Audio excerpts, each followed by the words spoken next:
What is up, everyone? This is Frank here from PlayerEssence.com, and welcome to another episode of PlayerEssence Cross Nintendo. And I'm trying to make these every single week. Be patient with me. I'm just trying to see if I can pump these out. They do take a little bit of production time to do, but I do have another episode for you guys this week, and this one is going to be pretty good because we're going to be talking about Super Smash Bros. We're going to be discussing some MPD sales, Fast Racing Neo, and my thoughts on the NX and what I think it could be, and I want to know what you guys' ideas are as well. So let's go ahead and get right into the content for this week, and that is Super Smash Bros. For Wii U update, and for Nintendo 3DS update 1.06 is live, and a lot of people are buzzing about that. We have Mewtwo in Super Smash Bros. With this update. We have a bunch of different balance fixes, and I'm not gonna go over all of them right at this point because I already did that on my Super Smash Bros. Show, which I'll have a link in the description below. But I do want to discuss a couple of things with that patch, because basically Diddy Kong finally got nerfed. Holy hell, he got nerfed. And yeah, it's pretty bad because his up air does less damage, his forward air, his forward air does less damage, his up throw does less damage, his down throw does less damage, his monkey flip grab does less damage, and his ending smash has lag on there, plus the knockback on his up air has been reduced, the hoo-ha as everybody calls it. So yeah, Diddy Kong got nerfed. My girl, Sheik, she got nerfed. Her back air basically no longer kills. The knockback is reduced. They have to be at really high percentages for her back air to kill. And also her down tilt got nerfed 2.5 or 2%.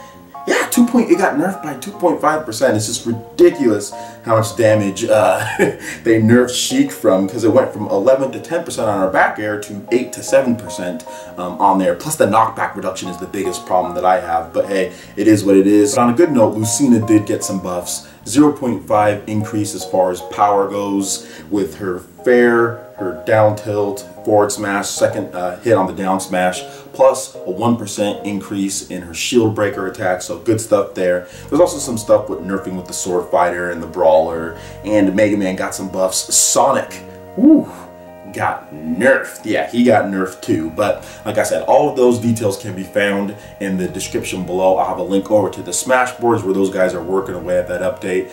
And yeah, I'm really happy because really it closes the gap between a lot of the characters, and that's what you want. You want balance in a fighting game. You want to make sure that everybody can have somewhat of a chance. You want lots of viable characters. So this is good. This is definitely good. I like what they did with update 1.06. I have to work a lot harder with Sheik to get my kills, but hey, it is what it is. And I like it, and it's going to make Evo really cool with customs and with these nerfs. Especially I want to see what Zero does with his Diddy Kong, because he says he's still using Diddy, so it's going to be very interesting. Alright, so let's go ahead and we're going to move on to the next story here, and that is Fast Racing Neo. Yes, Fast Racing Neo. That game is still live, it's still in production, and Shannon has actually been quoted by HD Warriors as saying that this is their biggest and most beautiful game ever. Wow. Gameplay for this. Remember, this is a Wii U game, which I think might come to the PS4 as well, but for right now it's just Wii U. This is gameplay is coming this summer, so we could possibly see a release by the end of summer or maybe even the fall. It might be a big fall game, and it might be bigger than Shannon is even like they said it's the biggest, most beautiful game yet, but I think there's more going on with this game that we don't know. Is Nintendo involved at all? Is Nintendo kind of helping this game out because Zelda got delayed? I mean, this could be it. I mean, there could be something going on with this game because really it was supposed to come out a while ago. And here's the quote from Shannon's CEO. He basically said, development is going very smooth. Fast Racing Neo is the biggest and most beautiful game we've ever did, and we're taking the time to make sure that it's also the best one. This summer people will have seen the game in motion. So pretty cool stuff. The guys over at HD Warriors, good stuff there. I'm just really excited to get my hands on this game. It's been a while. We don't have an F-Zero. This might be the next best substitute for that. So look forward to that. Let me know what you guys think about Fast Racing Neo. So let's go ahead and we're going to move on to the next topic here and some MPD numbers. So I'm not going to go over the full MPD just because because that's boring in my opinion, but I am going to go over a few different things that I wanted to talk about, which is Wii U and Nintendo 3DS. So the Wii U sold 84K. Remember, this is rumored, this is an approximate number, anywhere between 80 to 85. Some people are pinning it at 84,000 that the Wii U sold, and the Nintendo 3DS sold 263,000 units for the month of March. So this is March 2015 NPD, and those are pretty good numbers for the Wii U and for the Nintendo 3DS, especially for the 3DS. That's definitely up year on year, and for the Wii U, that's also up year on year. And to combine, 347,000 units of Nintendo hardware being sold, and I think that's the important factor rather than looking at one or the other. The fact that both of them are selling, and Nintendo is selling quite a bit of units out there, just shows that their relevancy as far as in this industry is still intact despite all of the flubs and the lack of third parties, even on the Nintendo 3DS side as far as American developers go. It just shows that Nintendo's hardware is still strong, and that's what you want to see going forward, because you want to see Nintendo look at their mistakes and see what they've done wrong and say, okay, well, how can we increase these? How can we make this better? And overall, I think it's just good for everyone. Competition is good, and the fact that they did this well, you know, even in a challenging time, which is good, but challenging but recovering. I do want to point out that Mario Party 10 sold almost 290,000 units digitally in 2 weeks for tracking in the NPD, so that's pretty freaking good. Now the NPD didn't track digital sales, Nintendo actually gave that number there, but Mario Party was still the 4th best selling game on the top 10 NPD list. The Legend of Zelda Majora's Mask 3D actually sold another 184,000 units. Super Smash Bros. For Nintendo 3DS sold another 110,000 units. Super Smash Bros. For Wii U sold about 100,000 units. Mario Kart 8 and Super Smash Bros. Are both nearing 2 million sold going on there in North America. Remember guys, NPD, this is all North America, not worldwide. So overall, these numbers are definitely getting better. You're seeing a lot of legs as far as Nintendo's core franchises, and you're seeing a lot of good stuff all around from the whole industry. So it's really good to see some of these numbers, and I'm looking forward to what Nintendo has next, because Xenoblade Chronicles 3D came out in April, and the NPD we're going to have to see there. We have some cool stuff with Smash Bros. And Mario Kart. Will that bump sales even more for them with the DLC? So looking forward to that. Alright, so that wraps it up for the news articles for today, guys. I do want to get into the main topic, and that is going to be talking about the Nintendo NX and 2 games, what I think signifies Nintendo is going to do a portable and a console fusion type system, and these 2 games are these right here. So you have Xenoblade Chronicles 3D on the new Nintendo 3DS, and you have Xenoblade Chronicles on the Wii with a nice Wii U box, because it looks awesome like this. But anyway, these 2 games are they're basically the same game. Probably my favorite game from the Wii era after I've been playing it, and I've already played this one, love it to death, and now I'm playing this one over again on my lunch breaks at work, and just anytime that I'm downstairs with my daughter and she's watching her cartoons, and I just kind of be able to pick up my Nintendo 3DS and just play when she's watching and just be down there with her. So it's really interesting that Nintendo decided to port these type of games, which is a big console experience, to a portable. In my opinion, that signifies that Nintendo is moving over to having the idea of playing console level big games on a portable system. Now, a lot of people don't think that the Nintendo NX is going to be some type of hybrid system. They think it's going to be Nintendo's next handheld, and they think it's going to be Nintendo's next console. Some people even think it's going to be a controller for an ultimate smart device thing. Some stupid analyst said that or something like that. So people have all sorts of ideas of what the NX is, but in my opinion, the NX is definitely going to be a console and a portable combined together in a hybrid. And the reason why I say this is because I look at what Nintendo's been doing. They've been changing, they've been evolving, they're doing smartphone games now, they're doing new ideas. A lot of people look at the past and what Nintendo's done and say, oh, well, since they've done this in the past, that means they're going to do this in the future. Well, they haven't done smartphone games in the past, but now they're doing them at this point. And they're taking these big console experiences like Xenoblade Chronicles, and they're putting them on the portable to see how people react to them. And I think that can lead into the Nintendo NX. They're going to say, hey, you like your big console games when you play them on your TV, you can like them on your portable as well. And I thoroughly enjoy Xenoblade Chronicles 3D on the portable system. I thoroughly enjoy it. The fact that I can play it anywhere I want, and get this nice RPG experience, I think that's the future. Now, one cool thing that they could have added, and what I think validates the Nintendo NX, is when I'm at work and I'm on my lunch break and I'm playing Xenoblade Chronicles 3D, it would be awesome if I walk into my house and through cloud servers, it just automatically syncs to the console version of the game. So when I want to sit home and play the console version, I can pick up right where I left off from there, and vice versa. When I'm done playing with this, it syncs automatically to my portable version, and I can take that on the go. And I think that is the future of Nintendo games. When you get a Nintendo game, when you buy a Nintendo game,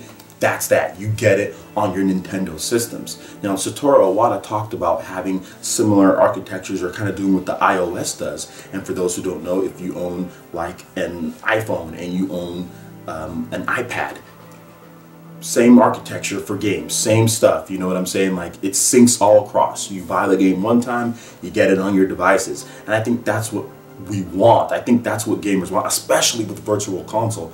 I don't know how many times I've seen people say, man, why do I have to buy a Virtual Console game twice? That's the problem when you have completely different architectures. That's the problem when you aren't in tune with what your fan base, as far as the Virtual Console, wants. People want to be able to just buy Mario Bros on the Wii U Virtual Console and get that on the 3DS Virtual Console, no problem. But the problem with on Nintendo's side is that they have to put development time and resources into different versions, so therefore it's not the most cost effective for them to just give you the game unless it was built on the same architecture like some of their games are. For example, like the Donkey Kong game, the Tipping Stars, that's built the same across both ones as far as the engine goes, so it's easy for them just to make one version, looks the same, release it on both systems. That's the future of Nintendo, in my opinion. That will get them back in the graces, even without major third-party support, because you'll be able to play, let's just say for example, you get Bravely Third. There's Bravely Third comes out for the portable. Well, you'll be able to play that on your Wii U, no problem. Shin Megami Tensei 5 comes out for the portable. You'll be able to play that on your console, no problem. But I know a lot of people are probably saying, well, the graphics. But look, these days, games, they're looking so good even on the portables with the Nintendo 3DS and with the PS Vita. People are there. It's there to this point as far as the next generation that games on the portables are going to catch up. Some Unreal Engine 4 can even run on phones at this point, so you definitely need an engine that can scale. Now, some other evidence that shows that Nintendo is doing this is that their portable division and their console division have merged into one, so you have to think that they're going to be doing something to where both systems are connected and are freely able to make software to where you don't have these droughts. And that's the biggest thing that I want to avoid, is that I want to avoid the droughts. And if you could play all the 3DS games that come out on the Wii U, there wouldn't be any droughts. There would be all sorts of games out there, and I think that's what they're going to do next generation. A lot of people have called for them to pay for third-party support and pay these third parties to make the major games, but I don't think that's the key, because they didn't do that with the Nintendo 3DS, and the 3DS is doing well. I just think they need more games on the Wii U from these developers, and developers out there can't support PS4, Xbox One, PS3, Xbox 360, Wii U, Nintendo 3DS, and PS Vita. So some systems just get the chopping block, and those are usually the systems with the least amount of units out there, which would be the Wii U, which would be the PS Vita, whereas the 3DS, which is the main Nintendo system, gets most of the support, PS4, Xbox One, 360, PS3. So that's the thing. Nintendo needs to say, hey, you want to develop for Nintendo? Great. Put out a game, you got it on both of our systems, you'll have a huge fan base and huge base of users to sell your game to. Now you don't have to worry about developing for Wii U and developing for 3DS, or picking and choosing. You just develop a game and you put it on there. Developers would love that. And actually, there's an article out there that was by Emily Rogers that she asked a lot of the Nintendo developers, well, what do you want from Nintendo's next system? And many, including Shinin, who's making Fast Racing Neo, and who's probably Nintendo's best indie developers, with Renegade Kid and a couple of other studios out there, if they're saying they want a hybrid system, yeah, I think that's the time that Nintendo needs to say, yeah, you know, we need to do this, but I think that they are. I mean, Shinin said it, lots of developers said that they want Nintendo to combine the two and basically make portable and a console that work together, same game, stuff like that. But there could be some exclusive stuff, like with the console version, better graphics, of course, different type of control schemes, whereas the portable version, more Street Pass stuff, other things like that. So they can figure out certain exclusives to put with the console and portable side, because you don't want games that are just exactly the same and don't offer anything better. You want to take advantage of the systems as far as the power and stuff like that goes. So definitely there could be exclusives. But I do also feel that Nintendo needs to make sure this thing is priced right. You know, overall, I think it's a good idea. I just think it's a good idea for Nintendo. It's what their developers, people who actually make games for the system want. And I feel that would entice third parties. They're like, especially if it gets out to a strong start. But if you're a third party developer and you're like, man, I can make one game and have it on Nintendo's both sides.